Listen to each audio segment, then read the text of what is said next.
بسم اللہ الرحمن الرحیم۔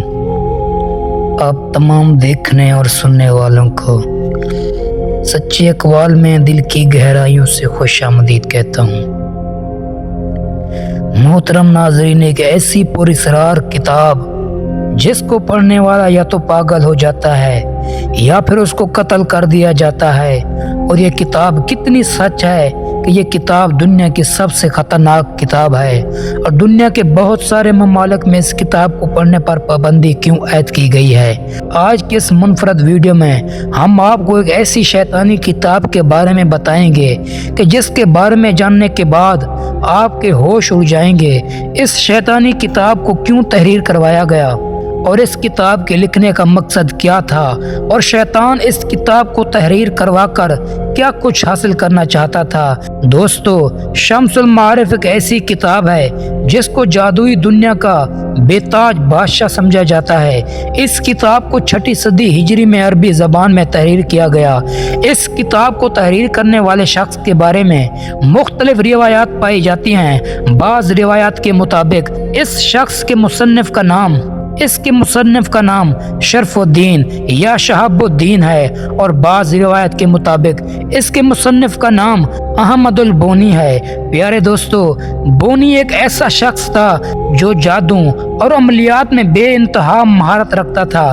پیارے دوستو، اس کتاب میں روحانی عملیات اور جنات کو قابو کرنے اور ناجائز طریقے سے مال و دولت اکٹھا کرنے کے بے شمار عملیات اور وظائف درج ہیں۔ یہ عملیات پر مشتمل ایک ایسی کتاب ہے جو عملیات کی دنیا میں ایک الگ مقام رکھتی ہے۔ یہی وجہ ہے کہ دنیا کے بہت سارے ممالک میں یہ کتاب متنازع ہونے کی وجہ سے اس کتاب کے پڑھنے پر پابندی عائد ہے۔ پیارے دوستو، اس کتاب کے بارے میں کہا جاتا ہے جب اس کتاب کو تحریر کیا گیا، اس کی تحریر ہونے کے 100 سال بعد تک یہ کتاب کسی کام کی بھی نہ تھی، کیونکہ جو کوئی بھی شخص اس کتاب کو پڑھنے کی کوشش کرتا یا تو پھر وہ مجنون ہو جاتا یا پھر جنات اس پر حاوی ہو کر اس کو قتل کر دیتے۔ 100 سال تک اس کتاب کا صرف ایک ہی نسخہ تھا، پھر اس کے بعد ایک نامعلوم شخص کی طرف سے اس کتاب میں بڑے رد و بدل کیے گئے اور اس کتاب کے بارے میں سارے نسخے تیار کیے گئے۔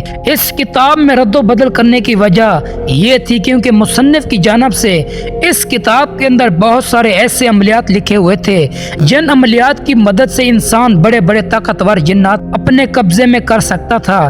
اسی وجہ سے جنات اس کتاب کی حفاظت کیا کرتے تھے، اور جو کوئی بھی شخص اس کتاب کو پڑھنے کی کوشش کرتا یا تو پھر جنات اس کو پاگل کر دیتے یا پھر اس شخص کو قتل کر دیا جاتا، تاکہ کوئی بھی انسان اس کتاب کو نہ پڑھ سکے اور نہ ہی جنات کو اپنی قید میں کر سکے۔ روایات میں آتا ہے کہ کچھ عرصہ گزرنے کے بعد ایک اجنبی عامل کی طرف سے اس کتاب میں سے ان نقصوں کو نکال دیا گیا جن نقصوں کی وجہ سے جنات انسانوں کو قتل کیا کرتے تھے، لیکن اب بھی اس کتاب میں کالے جادو اور جنات کو قید کرنے کے بہت سارے عملیات ہیں۔ یہی وجہ ہے کہ کوئی بھی انسان اس کتاب کو ٹھیک طرح سے سمجھ کر پڑھ نہیں سکتا۔ امید ہے میرے پیارے دوستو آپ کو یہ ویڈیو پسند آئی ہوگی۔ ویڈیو کو لائک اور چینل کو سبسکرائب کر دیں۔